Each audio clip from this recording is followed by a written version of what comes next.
Avengers Kang Dynasty and Avengers Secret Wars are the next big films that are coming out since Infinity War and Endgame. Both of these movies have serious potential to be good, to the point where they can single-handedly revive the MCU. So in this video, I am going to be discussing 5 ways we can use Kang Dynasty and Secret Wars to save the MCU. Number 1. Stop thinking quantity over quality. This is one of the many reasons why fans loved phases 1 to 3 far more than phases 4 to 5. Back then, during the Infinity Saga, watching a Marvel product felt like going to your friends' birthday parties. It is a nice occasional event that happens around twice a year. Now, in the present moment, watching any Marvel product feels like such a chore to get through. The truth is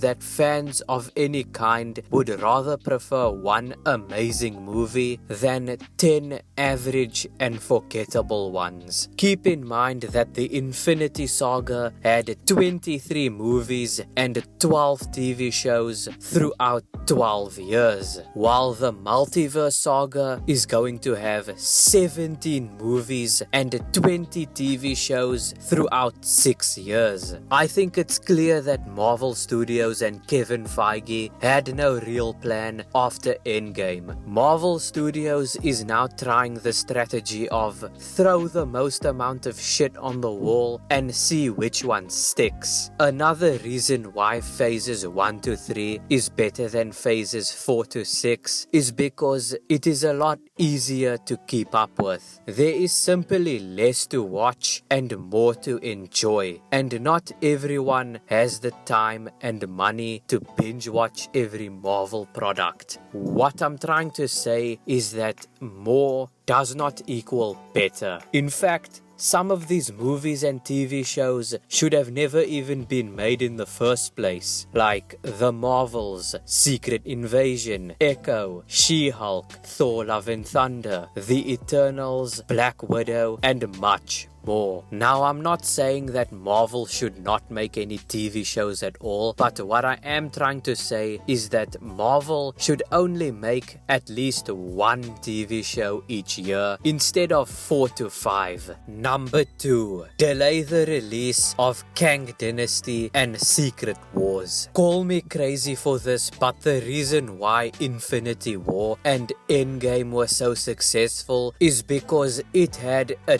decade of setup, development, and world building. Not to mention, it also had a sense of powerful continuity. I personally think that Secret Wars and Kang Dynasty deserve the same kind of setup, development, and world building that Infinity War and Endgame got. I also think that they should have started Phase 4 in 2022 and released Kang Dynasty and Secret Wars in 2032 and 2033. Why, you may ask? Because of the reasons I just explained now. I also forgot to mention that the introduction of the Infinity Stones was crucial for the development of Infinity War and Endgame. What I'm about to say now is going to be very harsh, but it needs to be said. I don't think Kang Dynasty and Secret Wars is going to be as good as Infinity War and Endgame, mainly because the Infinity Saga has 5 things that the Multiverse Saga doesn't, and that is continuity, an established main character, world building, setup,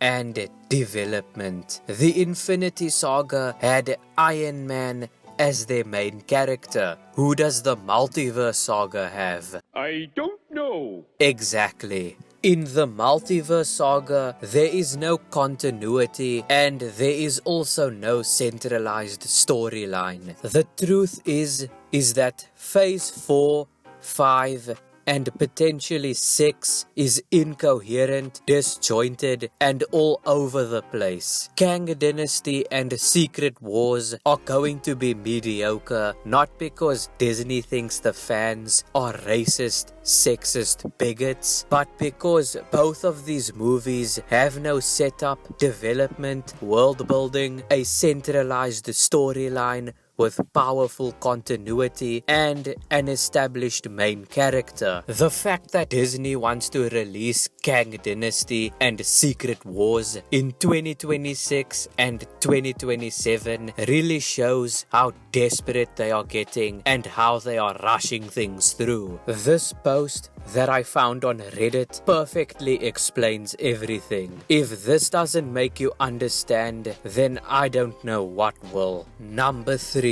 Get rid of woke bullshit. This is something they have to do when making Kang Dynasty and Secret Wars, unless they want to potentially lose another $600 million, then they can go woke all they want with both of these films. People book and buy tickets to the cinema because they want to be entertained. They want good storytelling, and they certainly want to end up thinking that, hey, you know what? That movie was actually worth my time and money. What they don't want is a bunch of agenda-driven, ham-fisted political messaging that no one cares about. It's no wonder why most movies after Endgame only have 1/5 of the seats in theaters filled in. Like, even if you do push DEI in your movies, the least you could do is make the movies good. If the people who are making Kang Dynasty and Secret Wars are focusing more on woke political messaging instead of good storytelling, then oh boy, no amount of nostalgia baiting and meaningless cameos of legacy characters are gonna save these movies from tanking at the box office. It seems to me that most female characters after Endgame are following the rules.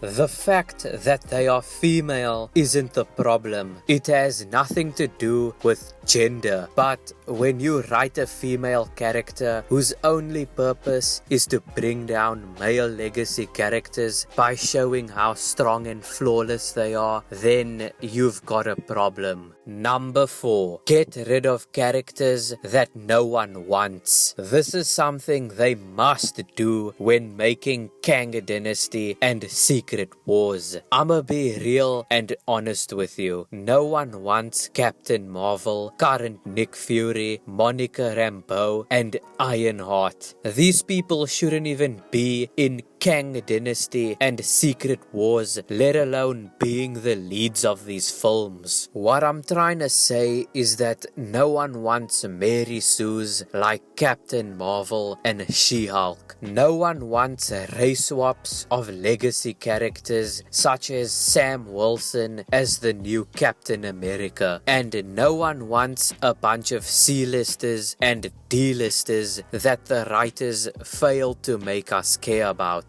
I understand adding new characters and wanting to make change to the MCU, but geez, they really fumbled with this one. Anyways, here is an entire list of characters that should just not be in Kang Dynasty and Secret Wars. Like I said, the problem with characters like Captain Marvel and She-Hulk is that the writers tend to tell us how great they are instead of showing us how great they are. This is exactly why Captain America, Iron Man, and Thor are such a great trio. I can't say the same for the Marvels trio. Remember guys, show, don't tell. And finally at number 5, introduce the big bad villain in a good way. Disney already fumbled this with Kang, but let's just hope they don't repeat the same mistakes when it comes to making other villains. The reason why Thanos is a better villain than Kang is because he actually had a great introduction. You see, in the first Avengers movie, Thanos actually had a bit of a teaser in the post-credit scene. Then, in the first Guardians of the Galaxy movie, he had a little bit of screen time, showing us little bits of who he is. And then,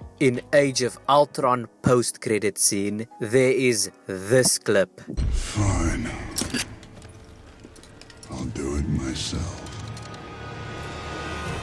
All of these clips show us that Thanos is an intriguing threat that has to be taken out. This also allows the audience to raise two questions. Number one, what are his motivations? And number two, what are the reasoning behind his motivations? Both of these questions are answered when Infinity War comes out. However, with Kang, there isn't this sense of intrigue and mystery. Instead, they just tell us who he is as a villain. This doesn't allow the audience to raise any questions about him, which gives a sense of intrigue. The truth is that Kang is nothing more than a bunch of variants. But anyways guys, that is all I have for you today in this video. If you did enjoy this video, make sure to like, subscribe with post notifications on, and comment something positive or even comment your own video ideas. But anyways, see you guys in the next one.